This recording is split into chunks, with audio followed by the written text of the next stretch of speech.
नमस्कार, ABP news पर हाजिर हूं मैं रुमाना खान। अपराजय मोदी हम आपके लिए लेकर आए हैं। दरअसल 2019 में नरेंद्र मोदी फिर से देश के पीएम होंगे।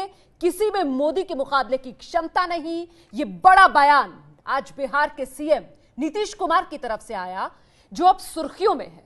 दरअसल पुराने दोस्त के साथ नई सरकार बनाने के बाद सीएम नीतीश कुमार ने आज पहली प्रेस कॉन्फ्रेंस कर अपने विरोधियों को आईना तो दिखाया ही, साथ ही महागठबंधन तोड़कर विपक्ष की एकता को झटका देने वाले नीतीश ने आज विपक्ष के मनोबल पर वार कर दिया, ये कहते हुए कि कोई भी प्रधानमंत्री नरेंद्र मोदी की टक्कर में है नहीं।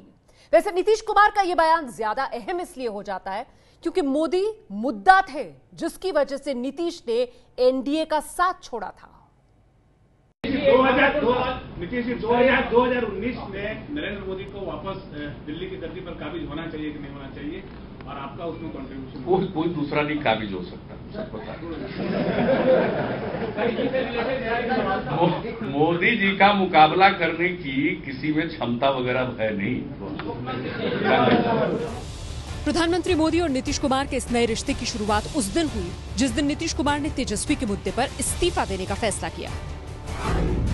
भ्रष्टाचार के खिलाफ लड़ाई में जुड़ने के लिए नीतीश कुमार जी को बहुत बहुत बधाई। 125 करोड़ नागरिक ईमानदारी का स्वागत और समर्थन कर रहे हैं। देश के विशेष रूप से बिहार के उज्जवल भविष्य के लिए राजनीतिक मतभेदों से ऊपर उठकर भ्रष्टाचार के खिलाफ एक होकर लड़ना आज देश और समय की मांग है। मोदी ने ट्वीट में नीतीश को टैग नहीं किया था, लेकिन नीतीश ने 2 घंटे बाद नरेंद्र मोदी को टैग करते हुए लिखा, हमने जो निर्णय लिया उस पर माननीय प्रधानमंत्री नरेंद्र मोदी के ट्वीट के द्वारा दी गई प्रतिक्रिया के लिए उन्हें तहे दिल से धन्यवाद। नीतीश कुमार के इस्तीफे के तुरंत बाद जिस तरह से पीएम ने नीतीश कुमार को बधाई दी, नीतीश कुमार ने उन्हें थैंक यू कहा।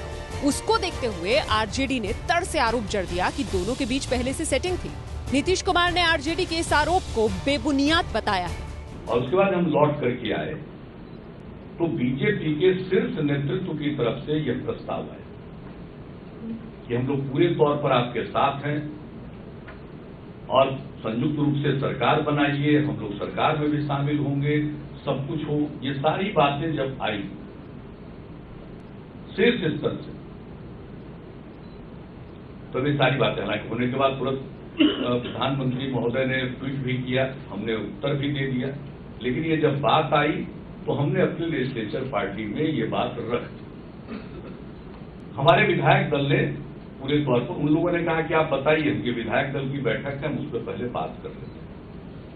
विधायक दल की बैठक में जब इंडोर्स कर दिया लोगों ने, तब हमने वापस कहा और ये कहा कि अगर संयुक्त रूप से काम करना है तो, और उन लोगों का ही प्रस्ताव था कि संयुक्त बैठक भी हो जाए, तो उनकी भी बैठक थी, वो बैठक उनकी समाप्त हो चुकी। तो यहां आने में उन लोगों को घंटा भर से भी ज्यादा लगा क्योंकि उन्होंने अपनी बैठक समाप्त कर दी।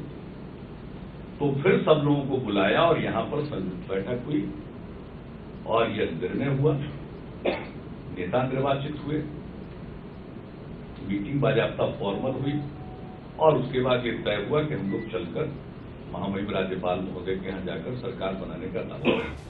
नीतीश कुमार के इस दावे में कितना दम है, इस पर आखिरी फैसला आपका है। वैसे ये सच है कि पिछले 1 साल में नीतीश कुमार और बीजेपी के रिश्तों में सुधार दिखा था।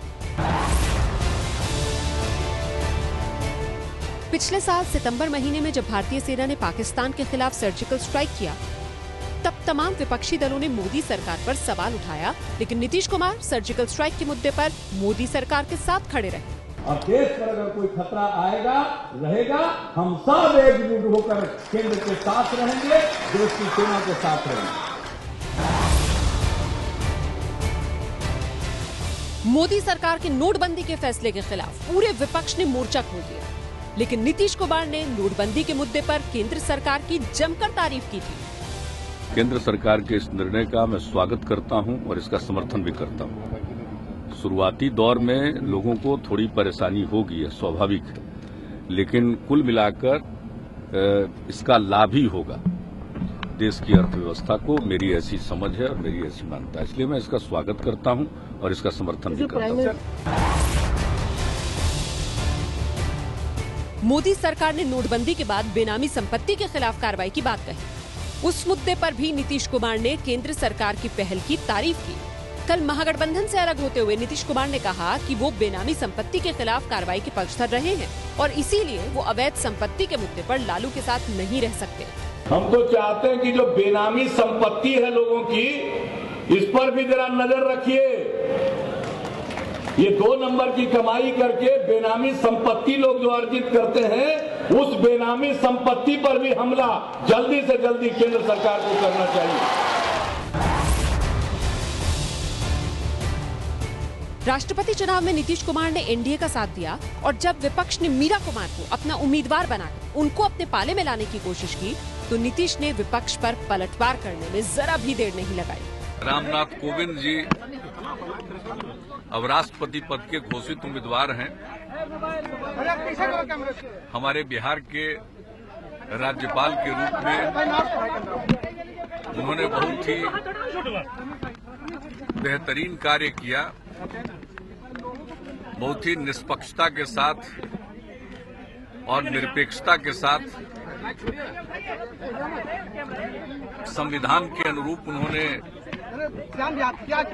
कार्य किया। अपने पद की गरिमा का हमेशा ख्याल रखा और राज्य सरकार के साथ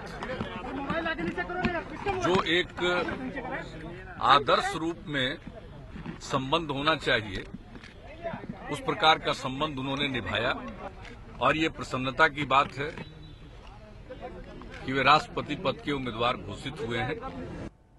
तो देखिए, अब नीतीश कुमार और प्रधानमंत्री मोदी का ये जो नया रिश्ता शुरू हुआ है, इसमें दोनों तरफ से काफी गर्मजोशी, गर्माहट दिख रही है और यही बात जो है विरोधियों को खल रही है। नीतीश कुमार के आज के बयान पर निशाना साधते हुए तेजस्वी यादव ने ट्वीट कर दिया है। अपने ट्वीट में तेजस्वी यादव ने लिखा है, आदरणीय प्रधानमंत्री मोदी जी को हार्दिक बधाई। भक्तों की संख्या में खुलकर आज एक और नतमस्तक परम शिष्य की एंट्री। देखिए कैसे हमलावर हुए तेजस्वी यादव। चुटकी लेने के अंदाज में उन्होंने ये ट्वीट कर निशाना साधा नीतीश कुमार पर।